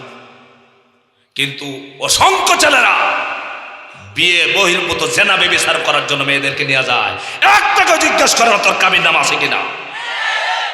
এগুলো বললে আজকে আমরা অপরাধী। এই জন্য কোরআন শরীফের রাত দরকার, ঠিক কিনা কাম? এখন ছেলে যখন দেখছে মেয়ে পরে মরে গেছে গা, এখন সে মার্ডার কেসের আসামি হবে দাঁড়াইলে, কারণ তার তো ডকুমেন্টস নাই, সে দিছে দৌড়। অথচ নারীরা মেয়েরা কার পিছনে দৌড়াও যে তোমার মোটর সাইকেল পিছন থেকে তুমি ফিরে গেছো, তোমাকে ফালাইয়া গেছে? একমাত্র এই যুবক আর যুবতীদের ভিতরে কোরআনের শিক্ষা নাই, কথা কন না কেন? এই মেয়ে ছেলে যদি কোরআন মানতো, আল্লাহর দ্বীন মানতো, রাসূলের তরিকা মানতো, তাহলে ওই ছেলের মোটর সাইকেলের পিছনে উঠতো না, পড়িয়া সে মারাও যাইতো না, ঠিক কিনা কা? এগুলা থেকে ফিরানোর দরকার আছে না নাই? এগুলা থেকে ফিরতে হলে 1000 দানার তাসবিহ হাতে নেবেন, পারবেন না? তাসবিহ হাতে নিয়ে মসজিদের কোনায় বসে বসে রাইতে দিনে খালি সুবহানাল্লাহ সুবহানাল্লাহ জপবেন, তাহলে দেখবেন সমাজ ঠিক। ঠিক ঠিক মসজিদের কোনায় বসে যদি তাসবিহ জপেন সমাজ ঠিক হবে। সমাজ ঠিক করার জন্য আল্লাহর এই কিতাব দিয়ে আন্দোলন করে তুলতে হবে, কথা কয় না কেন? একজনের বাড়িতে আগুন লাগছে, আপনি কি করতেছেন? হুজুরদেরকে নিয়ে মসজিদে বসে বলেন সবাই দোয়া পড়তে দাও, তসবিহ পড়তে হবে, তাহলে আগুন নিববে না? ওইখানে পানি ঢালতে হবে, পানি ঢালতে হবে। আল্লাহর কোরআন 1500 বছর আগে আসছে, সকল প্রকার খারাপি বন্ধ করার জন্য এসেছে, ঠিক না কান? শুধু নামাজের জন্য রোজার জন্য আসে নাই। এই কথাগুলো বললে একদল মানুষ বরদাস্ত করতে পারে না, তখনই বলে এই মৌলবীটা বেশি কথা বলে, ওটার ধরো, ঠিক না কান? এই জন্য আমার সম্মানিত ভাইরা, আল্লাহর কোরআনুল কারীম সব বিষয়ের সমাধান দিয়েছে। আল্লাহ তাআলার কোরআন বলছেন ফামান তাবিআ হুদায়া ফালা খাউফুন আলাইহিম ওয়ালা হুম ইয়াহজানুন। আমি কোরআনের হেদায়েত যারা গ্রহণ করবে তাদের কোনো ভয় থাকবে না, তাদের কোনো চিন্তা থাকবে না, টেনশন থাকবে না, হত্যার ভয় থাকবে না, কোন হবে না, দর্শন হবে না। আপনার ছেলেমেয়েগুলো স্কুল কলেজ ইউনিভার্সিটিতে যাবে, রাত হয়ে গেছে, কোনো সন্দেহ থাকবে না, ভয় থাকবে না। আজ পর্যন্ত একজন নেতা আমার সামনে দাঁড়ায় স্লোগান দিতে পারবে না আর বলতে পারবে না হুজুর আপনি যতই বলেন না কেন আমার সমাজের ভিতরে দর্শনের অবকাশ নাই। আমার এলাকার ভিতরে, আমার থানার মধ্যে, আমার ইউনিয়নের মধ্যে মেয়েরা রাতের অন্ধকারে ঘর থেকে বের হয়ে মাইলের পর মাইল যাবে, একটি ছেলে ইফতিজিং করবে না, এই গ্যারেন্টি কোনো মানুষ দিতে পারে নাকি? কন আরো যখন পারে? কেউ পারবে না। অথচ আল্লাহ পাকের এই কোরআন গ্যারেন্টি দিয়েছে। এই কোরআন দেয়া যখন রাসূলুল্লাহ সাল্লাল্লাহু আলাইহি ওয়াসাল্লাম সমাজ ব্যবস্থা কায়েম করলেন মদিনা শরীফের ভিতরে, রাতের অন্ধকারে মেয়েরা যখন বের হতো, একটা যুবক ইফতিজিং করবে, দর্শন করবে তো দূরের কথা, মেয়েদের চেহারার দিকে একবার খারাপ নজরে তাকাতেন না। এই কোরআন শরীফ আছে না নাই? আজকে কোরআন আছে, কোরআনের ব্যবহার নাই। কোরআন শরীফ আছে, কোরআন আছে মাসার ভিতরে, কোরআন আছে মসজিদের ভিতরে, কোরআন আছে মক্তবের ভিতরে, কোরআন আছে হাফিজি মাদ্রাসায়, কিন্তু কোরআন মানুষের ভিতরে নাই, আছে নাকি? কন এই জন্য কোরআন এসেছে প্রতিটা যুবকের ভিতরে কোরআনের শিক্ষা গ্রহণ করার জন্য। যারা কোরআন মানবে, যারা জীবনটা কোরআন দিয়া চালাবে, পারিবারিক জীবনে, সামাজিক জীবনে, আমার পরিবার চলবে কোরআন দিয়া, আমার সমাজ চলবে কোরআন দিয়া, আমার রাষ্ট্র চলবে কোরআন দিয়া। এই কাজটা যদি আমরা করতে পারি তাহলে সমাজ সুন্দর হবে, ঠিক কি রাখুন? আজ আমরা কি দেখতে পাই? আমরা দেখতে পাই, আরে মিথ্যে কথা বলতেছি, ইডেন কলেজ, ঢাকা শহরে একটা কলেজের নাম কি? কথা কয় না? আমরা হুজুরেরা বলবে এই যে হুজুরেরা দেখো আমাদের কলেজ ইউনিভার্সিটিতে দেখতে পারে না, আমাদের সোনার ছেলেগুলোরে রূপার ছেলে বানাইতে চায়। ইডেন কলেজের ছাত্রীরা ফেসবুক ইন্টারনেটে নিজেই সাক্ষাৎকার দিয়েছে, আমরা কলেজে ভর্তি হয়েছি, ইউনিভার্সিটিতে ভর্তি হয়েছি, কিন্তু আমরা হইলাম রাতে কিছু নেতাদের আদার। রাত্র যখন হয়ে যায় তালিকা করে করে আমাদেরকে দর্শন করা হয়। তার মানে হলো একটা এত বড় শিক্ষার জায়গা যেখানে মা বাবারা মাথার গাম ফায়ে ফেলে টাকা পয়সা দিয়া ছাত্রীদেরকে ভর্তি করে মেয়েদেরকে উচ্চ শিক্ষিত হওয়ার জন্য, কিন্তু এই শিক্ষিত মেয়েদেরকে তারা নিজের মুখে বলেছে আমরা প্রতি রাত কোনো না কোনো নেতার বিছানা গরম করতে হয়। বলেন নাউজুবিল্লাহ। এটা কি সত্য কথা বললাম না মিথ্যে কথা বললাম? এটা মিথ্যে কথা নয় আমার ভাইরা। এই যুবক যুবতীগুলো যদি কোরআন পড়তো, পর্দার বিধান মানতো, এই যুবকেরা যদি কোরআনের শিক্ষা অনুযায়ী তাদের জীবন চালাতো, কিন্তু কি আফসোসের ব্যাপার হলো আমরা দেখতে পাই এই বিশ্ববিদ্যালয়গুলোর ভিতরে যারা নামাজ আদায় করে, যারা মানুষকে নামাজের আহ্বান করে, যে যুবকরা নামাজের দাওয়াত দেয়, যারা নামাজের কথা বলে, হাদিসের কথা বলে, তাদেরকে পিটায় পিটায় হত্যা করা হয়। আহারে আপনার নামে একটা ছেলেকে, কত সুন্দর তার চেহারা, কত সুন্দর ছিল নামাজি, সে প্রতিদিন নামাজ পড়তো, কিন্তু তাকে পিটায় হত্যা করলো সোনার ছেলেরা। যারা হলো সব চাইতে দুশ্চরিত্র তারাই হলো লকব পেল সোনার ছেলে, আর যারা কোরআন দিয়ে জীবন চালায় সোনার ছেলে হলো তারাই হলো জঙ্গি। ঠিক কিনা কন? আল্লাহর আদালতে একদিন জবাবদিহিতা করতে হবে। আমার সম্মানিত ভাইরা, এই জন্য আল্লাহর কোরআন বলছে আমাকে যদি তোমরা মানো তাহলে তোমাদের কোনো ভয় থাকবে না, চিন্তা থাকবে না, টেনশন থাকবে না। আপনি আবার কোরআনকে প্রশ্ন করলেন, কোরআন রে তোমাকে মানতে চাই, কিন্তু চুরি করলে পরে বিচার কি দিয়া করব, তোমার মধ্যে আছে নাকি ফয়সালা?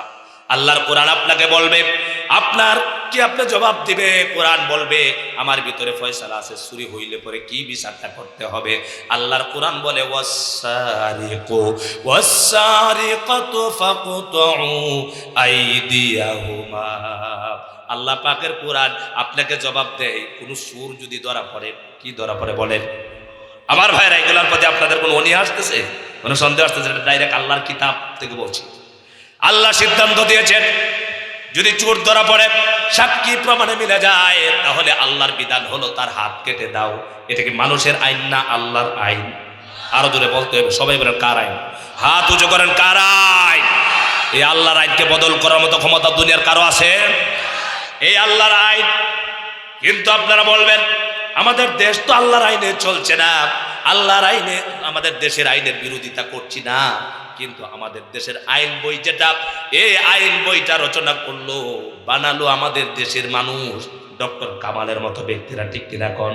অথচ নামাজি না। কথা কন না কেন? আপনারা জানেন না আইন বই কে লেখছে? ডক্টর কামাল আছে, এরকম মানুষ আছে। আমার ভাইরা এমন আইন তৈরি করেছে যে আইন দিয়া সমাজ চলছে, রাষ্ট্র চলতেছে, কিন্তু কেউ যদি বিশ্বাস করেন এই আইন দিয়ে 100% শান্তি হবে, হবে নাকি কন? কারণ হলো এই আইন কি মন্ত্রী পরিষদ যদি আজকে বসে যায় আর বলে যে আমরা আইনটাকে পরিবর্তন করতে চাই, পারবে কিনা কন? কিন্তু দুনিয়ার সমস্ত শাসকরা মিলে, সমস্ত বাদশাগুলো মিলে, সমস্ত বিচারপতিরা মিলে আল্লাহর কোরআনের একটি আইনকে পরিবর্তন করে। আল্লাহ পাক যে আইন দিলেন, চুরি করলেই পরে তার হাতটা কেটে দাও, এই বিধানটা যদি বন্ধ করে অন্য বিধান জারি করতে পারবে নাকি কন? কারণ এই বিধানটা কার? আল্লাহ তাআলার বিধান। আমার ভাইরা, আল্লাহ তাআলার কাছে, কোরআনুল কারীমের কাছে প্রশ্ন করলেন, কোরআন তোমার কাছে জেনা ব্যভিচার করলে বিচার আছে না নাই? আল্লাহ তাআলার কোরআন বলে আয-যানিয়াতু ওয়াজ-যানি ফাজলিদু কুল্লা ওয়াহিদিন মিনহুমা মিআতা জালদা। আল্লাহর কোরআন আপনাকে জিনার ব্যাপারে বিচার শোনাচ্ছে। আল্লাহ তাআলার কোরআনকে আপনি বললেন আমরা হালাল খাইবো না হারাম খাবো, আমরা হালাল হারামের ব্যাপারে তোমার মধ্যে কোনো কথা আছে নাকি? আমরা কিভাবে ব্যবসা করব, বাণিজ্য করব, আমরা সুদ খাইবো না ঘুষ খাইবো, আমরা কি করব? আল্লাহ পাকের কোরআন আপনাকে জবাব দিয়েছে, ওয়া আহাল্লাহুল বাইয়া ওয়া হারামার রিবা। তোমরা কি করো? ব্যবসাকে আল্লাহ কি করেছে? কথা কন না কেন? ব্যবসাকে আর সুদ হারাম। কিন্তু আজকে সুদের ছড়াছড়ি আছে না? আমার ভাইরা, সুদের ছড়াছড়ি আছে। সুদ মানুষ খাচ্ছে, অথচ হারাম জানে এরপরেও ছাড়ে না। আল্লাহ পাকের কোরআন মানলো কিনা কোন? এই জন্য আমার বারা যারা সুদ খায়, কি যারা সুদখোর, তারা আল্লাহর সাথে যুদ্ধ করে। কার সাথে যুদ্ধ করে কোন? এই জন্য সুদ ছেড়ে দিতে হবে আমার ভাইরা। এইভাবে আল্লাহ তাআলা সব কথার জবাব কোরআনুল কারীম দিয়া দিচ্ছেন। আল্লাহ তাআলার কোরআনকে যদি আপনি প্রশ্ন করেন, কোরআন রে তোমার ভিতরে আমরা সব বিধিবিধান আছে নাকি? আমরা রাজনীতি, সমাজনীতি, যুদ্ধনীতি, বন্ধুনীতি সব কিছুর কথা আছে নাকি? আল্লাহর কোরআন আপনাকে জবাব দেয়, ওয়ানাজ্জালনা আলাইকাল কিতাবা তিবয়ানাল লিকুল্লি শাই। সুবহানাল্লাহ। আল্লাহ পাক নবীজির উপরে এমন কিতাব নাজিল করেছেন। আল্লাহ পাক বলছেন, নবীজি আপনার উপরে এমন কিতাব নাজিল করেছি যার ভিতরে রয়েছে সব কিছুর বর্ণনা বিস্তারিত। সব কিছু আছে, যুদ্ধনীতি আছে, বন্ধুনীতি আছে, সমাজনীতি আছে, পররাষ্ট্র নীতি আছে, স্বরাষ্ট্র নীতি আছে, যত নীতির দরকার সব নীতির কথা কোরআন শরীফে আছে না নাই? কোরআন শরীফে যদি চলতে চান, রাষ্ট্র চালানো সম্ভব কিনা কোন? আপনাদের বিশ্বাস কি কোরআন দিয়ে রাষ্ট্র চালানো যাবে না? অবশ্যই রাষ্ট্র চালানো যাবে, সব কিছুই কোরআন দেওয়া সম্ভব। কিন্তু আমরা কোরআন দিয়ে কিন্তু চালাইতে রাজি না। কারণ কোরআন দিয়ে চালাইলেই কিন্তু আমাদের ব্যবসায় তেমন হবে না। কারণ হলো, কোরআন দিয়ে যদি আপনি সমাজ চালান, কোরআন দিয়ে যদি রাষ্ট্র চালান, তাহলে দেখবেন একজন মানুষ 5 বছরে কয়েক হাজার কোটি টাকার মালিক হওয়া সম্ভব না। ঠিক না? দেখা যায়, হ্যাঁ, এমপি হওয়ার আগে ছিল 1 কোটি টাকার মালিক, এমপি হয়েছে 5 বছর গেছে 1000 কোটি টাকার মালিক। কথা কয় না? দেশেও বাড়ি বানালো, কক্সবাজারে গাড়ি বানালো, বাড়ি বানালো, এমনকি বিদেশে লক্ষ লক্ষ কোটি টাকা পাচার করলো। আল্লাহর কোরআন মানলে পরে এইগুলা হতো না। ঠিক কিনা কল? আমার ভাইরা কোরআন মানবে না, কোরআনকে মানতেও দেবে না। এই জন্য এগুলোর নামই হলো তাগুত। এগুলোর নাম কি? তাগুত। নিজেও মানে না, আরেকজনকেও মানতে দেবে না। কারণ হলো তাদের স্বার্থ বন্ধ হয়ে যাবে। সম্মানিত ভাইরা, তাদেরকে মোকাবেলা করতে হবে। এই জন্য আমরা মুসলমান, আমরা ইমানদার। আমাদের সবচেয়ে বড় পরিচয় হলো কি? আর যারা বলেন আমাদের পরিচয় কি? আল্লাহ পাকের কোরআন। আহারে, আজকে আমাদের সাথে কোরআনের কোনো সম্পর্ক নাই। কোরআন নিজে পড়ি না, আর আরেকজনকেও পড়াই না, আরেকজনকে শিখাই না, শেখানোর জন্য চেষ্টাও করি না। কোরআন শরীফ এমন এক কিতাব যে কোরআন শরীফ দিয়ে আপনি যদি সমাজ ব্যবস্থা করেন, আপনার জীবনটাকে সাজাতে পারেন, তাহলে আপনার কোনো ভয় থাকবে না, চিন্তা থাকবে না, টেনশন থাকবে না। আমার ভাইরা, নিজেরা কোরআন পড়তে হবে, নিজেরা কোরআন পড়ব, আর একজনকে পড়ার জন্য শিখাবো। আমার ভাইরা, যারা কোরআন শরীফ পড়বে, আল্লাহর কিতাব পড়বে, আপনারা যদি কোরআন শরীফের আয়াতগুলো, সূরাগুলো আপনারা অর্থ দেখে দেখে পড়েন, দেখবেন ভালো লাগবে। আল্লাহ পাকের কিতাব কি বলেছে, এগুলো আপনাদের ভালো লাগবে না খারাপ লাগবে বলেন? আমার ভাইরা, কোরআন শরীফ এমন কিতাব যে কিতাব পড়লেই পরে সওয়াব। আল্লাহর হাবিব বলেন, খায়রুকুম মান তাআল্লামাল কুরআনা ওয়া আল্লামা। এই পৃথিবীতে যত শ্রেষ্ঠ মানুষ আছে, তারাই হলো শ্রেষ্ঠ মানুষ যারা কোরআন শরীফ নিজে পড়ে আরেকজনকে পড়ায়। ঠিক এখন কিন্তু আমাদের সমাজের মধ্যে দেখবেন, সব চাইতে নিরীহ মানুষ, সব চাইতে কম দামি মানুষ মনে করা হয় ইমাম সাহেবদেরকে, মুয়াজ্জিন সাহেবদেরকে। মাদ্রাসা শিক্ষা হলে পরে এদেরকে বলা হয়, আগে বলা হতো কোরআন শরীফ হইল ফকির মিসকিনের পড়া। বড় বড় শিক্ষিতরা, বড় বড় টাকাওয়ালা পয়সাওয়ালা গুলো ফজরের নামাজের পড়ে। তিনি কি ভাষা বুঝতেন কিনা কন? তিনি কি শিক্ষিত কম ছিলেন নাকি কন? এইভাবে আমার ভাইরা, একজন ইনকিলাবের সম্পাদক আছেন, যিনি নাম হলো কিশোরগঞ্জে বাড়ি, উবাইদুর রহমান খান নদভী। নাম শুনছেন আপনারা? এই আবার ফেস লাগায় না আপনাদের? চট্টগ্রামের নদভী না, চট্টগ্রামের নদভী হইল কোরআনের মাহফিল বন্ধ করার নদভী। কথা কয় না? আজকে কোথায় গেল সম্মান আর ইজ্জত? বেশি সাফা মারলে, বেশি সাফা দেখাইলে এগুলারে প্লান্টিক শটে শেখ হাসিনা প্রধানমন্ত্রী আউট করে দেয়। কারণ প্রধানমন্ত্রী শেখ হাসিনা কিন্তু আবার একটা জিনিস আছে, উনি কিন্তু বেশি সামসাগলিরে চিনে বেশি। কথা বুঝতে পেরেছেন? কারণ তিনি বাবা কিন্তু অনেক জ্ঞানী মানুষ ছিল, এই জন্য বেশি সামসামি যেটি মারছে। যেমন একটা টাকলা মুরাদ বেশি সামসামি করতো, আউট। একটা হইলো ফাইটটা যায়, এটাও আউট। এ আপনাদের নদভী আউট। এরকম বহুত গুলো প্লান্টিক শটে আউট। কথা কয় না কেন? মিথ্যা কথা বলতেছি? আমি তো বড় আলেম না, রাগ করেন না, আমি বড় আলেম না, আমি সাধারণ ছোট্ট আলেম, কিছু জানি তেমন জানি না। আমার মাহফিল বন্ধ করে না, অনুমতি নিতে গেছে, এই হুজুর আসবে, আমাকে দেয় না, ওয়াজ করতে দেয় না। এই আমরা ওয়াজ করিয়া, নেতারাই তো কিচ্ছু করতে পারতেছে না আন্দোলন করিয়া, আমরা ওয়াজের দ্বারা কি করতে পারবো বলে? অথচ মাহফিল বন্ধ করে। এই জন্য সম্মানিত ভাইরা, একজন মানুষের নাম হলো ওবায়দুর রহমান খান নদভী, বাড়ি হলো কিশোরগঞ্জে। তিনি বাবা ছিলেন একজন সংসদ সদস্য এবং শাইখুল হাদিস। তিনি নাম ছিল আতাউর রহমান খান, তিনি ছিলেন এমপি। তিনি ছেলে এই যে মুহিব খান, তার আপন ভাই। আমার বাসা ওনাদের বাসা কিন্তু একই জেলায় একই শহরে। কেন বলছি আমার ভাইরা, আলেম হলে পরে আমরা মনে করি এরা অশিক্ষিত, এরা মূর্খ। এরা মূর্খ নয়। ওবায়দুর রহমান খান নদভী তিনি বলেছিলেন, তোমাদের কলেজের ইউনিভার্সিটির 10 জন প্রফেসর ডক্টর আমার কাছে নিয়ে আসবা, যুক্তি তর্ক দিয়ে যদি আমাকে ফেল করাইতে পারে জীবনে আর কোনোদিন কথা বলবো না। বলেন সুবহানাল্লাহ। জ্ঞান আছে না আলেমদের? আমরা মনে করি মাদ্রাসা পড়লে পরে, কোরআন হাদিসের শিক্ষা অর্জন করলেই পরে এরা দাম নাই, সম্মান নাই। অথচ আল্লাহর কোরআন যারা গ্রহণ করে, যারা কোরআন মানে, কোরআন অনুযায়ী তার জীবন চালায়, তাদের ইজ্জত আর সম্মান কে বাড়ায়া দেয়? আরো জোরে বলেন, কে বাড়ায়া দেয়?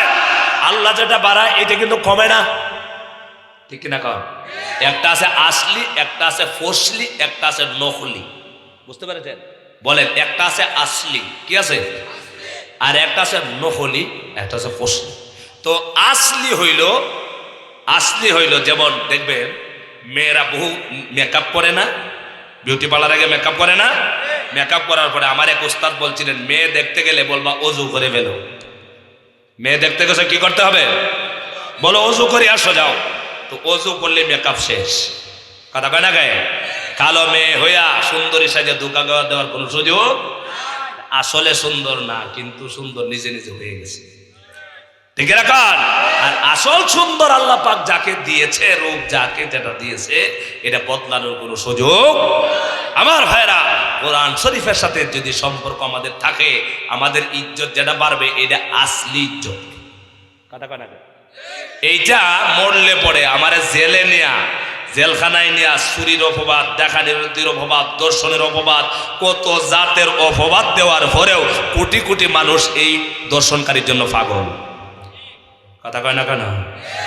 পাগল না, কোটি কোটি মানুষ এই মানুষের জন্য জীবন দিতে রাজি হয়ে যায়, ঠিক রাখাল। আর এই মোহব্বত কার পক্ষ দেখে? আর যেগুলো চোর, নামাজ নাই, কোরআনের সাথে সম্পর্ক নাই, এগুলো জেলখানা থেকে বের হইলে ইজ্জত বাড়বে তো দূরের কথা, এগুলোর মানুষের দেখলেই আরো তুতু নিক্ষেপ করে। কথা বলা ঠিক না? আজকে সাধারণ বলি, মুফতি আমির হামজা জেল কাটছে, ইজ্জত বাড়ছে না কমছে? রফিকুল ইসলাম মাদানী ছোট মানুষ, বয়সে অনেক ছোট, ইজ্জত বাড়ছে না কমছে? এই জন্য আমার ভাইরা, মানুষ যখন জুলুমের শিকার হয়, আলেমরা দিনদার পরহেজগার মুত্তাকিল মানুষ, তখন আল্লাহ পাক মানুষের কলিজার ভিতরে তার মহব্বত পয়দা করে। বুঝতে পেরেছেন? এই জন্য আমাদের সম্পর্ক থাকবে আল্লাহর কোরআনের সাথে, ঠিক কিনা কন? আল্লাহর কোরআনের সাথে সম্পর্ক থাকবে তো ইনশাআল্লাহ। এখন বলতে পারেন, হুজুর আপনি কি এটা দলীয় বক্তব্য দিলেন? আপনারা বলেন তো দেখি, আমি কোন দলের পক্ষে বলছি? আল্লাহর পক্ষে বলেছি। এই জন্য আমরা সকলের মালিক কয়জন? আওয়ামী লীগেরও যেমন, বিএনপিরও তেমন, জাতীয় পার্টিরও তেমন, জাসদের তেমন, বাসদের তেমন, জামাত ইসলামের সমান। এই যে বক্তব্য, এই যে কোরআনের হেদায়েতের কথা, এগুলো কোনো দলের কথা নয়, সকলের জন্য দরকার। এই জন্য আওয়ামী লীগ যারা করি, বিএনপি যারা করি, জাতীয় পার্টি যারা করি, জামাত ইসলাম যারা করি, আমরা দল করব, আমরা রাজনীতি করব, রাজনীতির মাঠে আমরা সংসদে যাব, বক্তব্য দিব, সব করব, কিন্তু আল্লাহর কোরআন সম্পর্কে আমাদের মধ্যে কোনো খারাপ ধারণা আসতে পারবে না, ঠিক কিনা? সারা জীবন ভর আমরা যদি, এই ভাইরা, আওয়ামী লীগের ভাইরা, বিএনপির ভাইরা, জামাত ইসলাম সহ সমস্ত মুসলমানরা যদি এক হয়ে যেতে পারি আর লিল্লাহি তাকবীর আল্লাহু আকবার স্লোগান যদি দিতে পারে, বাংলাদেশে কোন নাস্তিক মুরতাদ একটি কথা বলার সাহস পাবে না, ঠিক কিনা? কাল আজকে শিক্ষানীতির উপরে খুব জুলুম অত্যাচার চলছে কিনা? কথা কয় না কেন আমার ভাই? এই জন্য কোন জাতিকে নষ্ট করতে হলে তার শিক্ষা ব্যবস্থাকে নষ্ট করতে হয়। আজকে আমাদের শিক্ষা ব্যবস্থায় কি এসেছে? মুসলমানের বাচ্চারা পড়বে, মূর্তির ছবি লাগাইয়া দিছে। আমি এই কথাটা প্রায় জায়গায় বলছি, আপনাদেরকে বলছি, আপনারা বলেন যাদের মুরব্বীরা হয়েছেন, যাদের বয়স 40 হয়েছে, আজ পর্যন্ত কি কোথাও শুনেছেন যে হিন্দুরা এখন পর্যন্ত প্রতিবাদ করেছে যে আমাদের হিন্দু ধর্ম বইয়ের মধ্যে মুসলমানের মুহাম্মদ রাসূলুল্লাহ সাল্লাল্লাহু আলাইহি ওয়াসাল্লামের জীবনী ঢুকায় দেওয়া কেন হলো? এখন পর্যন্ত প্রতিবাদ করেছে? হিন্দুদের ভয়ের ভিতরে কাবা শরীফের ছবি দেওয়া হয়েছে, আজ পর্যন্ত কোনো প্রতিবাদ পেয়েছেন? কথা কন না কেন? ঢুকিয়েছে। হিন্দুদের বইয়ে কি কাবা শরীফের ছবি কোনদিন কেউ ঢুকাইছে শুনছেন আপনারা? ঢুকায় নাই। তাদের বইয়ের ভিতরে মুহাম্মদ রাসূলুল্লাহর জীবনী নাই, কিন্তু মুসলমানের বইয়ের ভিতরে প্রায়ই দেখা যায় হিন্দুদের মূর্তি ঢুকে যায়। কথা কয় না কে? এগুলো শুধু হিন্দুরা ঢোকায় না, এগুলো নামধারী কিছু কোরআন বিদ্বেষী নাস্তিক মুরতাদ বেঈমান গুলো মুসলমানদের সন্তানদেরকে বেঈমান বানাতে চায়। ঠিক কিনা বলেন? আমাদের জীবন থাকতে, আমাদের শরীরে এক ফোঁটা রক্ত থাকতে বাংলার জন্য মুসলমানদের ঈমান নষ্ট করতে, মুসলমানদের সন্তানদেরকে নাস্তিক বানাতে দেওয়া হবে না। আগামীতে নাস্তিকরা যদি এমন কোনো পদক্ষেপ নেয়, তাদের দাঁতগুলো উপড়ে ফেলার জন্য কারা কারা প্রস্তুত আছো? আল্লাহু আকবার। বলে বলে যাও হুশিয়ার সাবধান। জিন্দাবাদ জিন্দাবাদ। আল্লাহু আকবার। আমার ভাইরা শুনেন, ভালো করে শুনেন, কারণ আমরা ওয়াজ না বুঝার কারণে ফিতনা ফাসাদ সৃষ্টি করে দেই। আমাদের দেশে হিন্দু ভাইরা আছে না নাই? বৌদ্ধ আছে না নাই? খ্রিস্টান আছে না নাই? হিন্দু ভাইরা পূজা করবে, তাদেরকে আমরা কোনো ডিস্টার্ব করা জায়েজ নাই। কথা বুঝতে পেরেছেন? হিন্দু ভাইরা তারা পূজা করবে, বরঞ্চ আমাদের সরকারের দায়িত্ব হলো তাদেরকে নিরাপত্তা দিয়া পূজা করতে সুযোগ করে দেওয়া, এটা সরকারের দায়িত্ব। বুঝতে পেরেছেন আপনারা? মুসলমানের ধর্ম পালন করবে, এটাতেও কেউ বাধা দিতে পারবে না। লা ইকরাহা ফিদ্দীন। ধর্ম নিয়ে বাড়াবাড়ি করা যাবে না, মারামারি করা যাবে না, ফিতনা করা যাবে না। যার যার ধর্ম যার যার মতে মানবে, বাধা দেওয়া যাবে না। কিন্তু এখন অন্য ধর্মের বইয়ের মধ্যে কোনো ঝামেলা হয় না, শুধু মুসলমান ধর্মের বইয়ের মধ্যে ঝামেলা। কথা কন না কেন? তাহলে আপনি কি চান যে আপনার সন্তান স্কুলে গিয়ে মূর্তির ছবি দেখে দেখে বই ফিরে আসুক? কথা কন না কেন? মনে রাখবেন, দুনিয়া চিরদিন থাকার জায়গা নয়। এই দুনিয়া থেকে একবার যেতে হবে, একবার যেতে হবে। টাকার পয়সার ক্ষমতার জন্য ইমানকে নষ্ট করবেন না। ইমানকে যদি নষ্ট করেন, তাহলে কবরে নাজাত পাবেন তো দূরের কথা, কবরে গেলে খবর আছে। কবরে গেলে দুটা কবর নাকি? কবরে গেলে খবর আছে, মনে রাখবে তো? তাহলে আল্লাহ পাক যেন আমাদেরকে সারা জীবন ভরা কোরআনের পক্ষে কবুল করেন। সবাই বলেন আমিন। আমি কোনো দলের বিরুদ্ধে বলছি, কোনো রাষ্ট্রের বিরুদ্ধে বলছি, আল্লাহর কোরআন যার বিরুদ্ধে বলছে একবার নয় হাজারো বার বলবো। ঠিক কিনা কন? কারণ মরণ আছে কার হাতে? আরো জোরে বলতে হবে, মৌত কার হাতে? উলামায়ে কেরাম আছেন, আল্লাহ তাআলা বলেছেন যার যে সময় মরণ লেখা আছে, এক সেকেন্ড আগাতেও পারবে না, পিছাতেও পারবে না। বুঝতে পেরেছেন? আপনার মৌত যেভাবে আছে সেইভাবে মৌত হবে। আমরা সবচেয়ে ডরাই মৌত রে, যে আমার মরে, ঠিক কিনা কন? আমার যদি মৌত যদি হয়ে থাকে মানুষের হাতে, তাহলে আমার এভাবেই হবে। এই জন্য আমরা সবাই শাহাদাতের আকাঙ্ক্ষা করি। ঠিক কিনা কন? আল্লাহর জমিন, আল্লাহর দ্বীন বাস্তবায়ন করার জন্য, কোরআনের রাজ কায়েম করার জন্য, সমাজকে সুন্দর করার জন্য যা যা করার দরকার তা আমরা করতে রাজি আছি তো ইনশাআল্লাহ? সবাই বলে ইনশাআল্লাহ। অনেকে হুজুর আমি নামাজ পড়ি, কি কয়? হুজুর আমি তাহাজ্জুদের নামাজ বাদ দিই না। মাঝে মাঝে বহুত মুসল্লি, আমি তো ছাত্র জীবন থেকে ইমাম, এরপরে খতিব, বর্তমানে ঢাকায় জমা পড়াই। বহুত মানুষ, ইমাম সাহেবরা কিন্তু বেশি মানুষ সম্পর্কে জানে। কিছু গোপ্পেল মুসল্লি আছে, বলে হুজুর আমি কিন্তু তাহাজ্জুদ বাদ দিই না। আপনার চাচিও তাহাজ্জুদ বাদ দেয় না। কি করে না? তাহাজ্জুদ বাদ দেয় না। এই তাহাজ্জুদওয়ালা সুদের ওয়াজ করলে তাহাজ্জুদওয়ালার চেহারা আবার কালো হয়। বুঝতে পেরেছেন? এই তাহাজ্জুদওয়ালা যদি বলেন যে আল্লাহ কোরআন নাজিল করেছে, ইনিল হুকমু ইল্লা লিল্লাহ, জমিন যার, আইন চলবে তার, এই কথা বললে হুজুরে রাজনীতি করে। কথা বলে না কেন? আচ্ছা, জানেন বেশিরভাগ ইমামরা হক কথা মসজিদে বলতে পারে না, কারণ বললেই বলে ইমামরা কি রাজনীতি করার জন্য। অথচ ইমাম সাহেবরাই আপনাদেরকে কোরআন হাদিস দিয়ে রাজনীতি শিক্ষা দেওয়ার দায়িত্ব রাখেন, যোগ্যতা রাখেন। ঠিক রাখেন না? আমরা মনে করি হুজুরেরা খালি ওই নামাজটা পড়বে আর বেতনটা নেবে, খাবে, এই হইল জীবন। আর যা রাজনীতি আছে, সব নীতি যা আছে সব আমরা করব। এই জন্য মুসলমানেরা আমরা শুধু খালি ওয়াজ শুনি, নিজের মাঝে নিজের জায়গা থেকে এই ভাই এটা ইতিহাস বলার সময় নাই, একটা ছাগলের রাকাল হওয়ার পরে তার জীবন আল্লাহর রাস্তায় দিয়ে দিছে। আমরা যে যে জায়গায় আছি সেখান থেকে আল্লাহর দ্বীনের জন্য, কোরআনের জন্য আমরা রাজি আছি না ইনশাআল্লাহ? আল্লাহ পাক কবুল করে, সবাই বলেন আমিন। যে কথাগুলো বললাম আমাকে আপনাদেরকে আমল করার তৌফিক দিন, সবাই বলেন আমিন। IUB media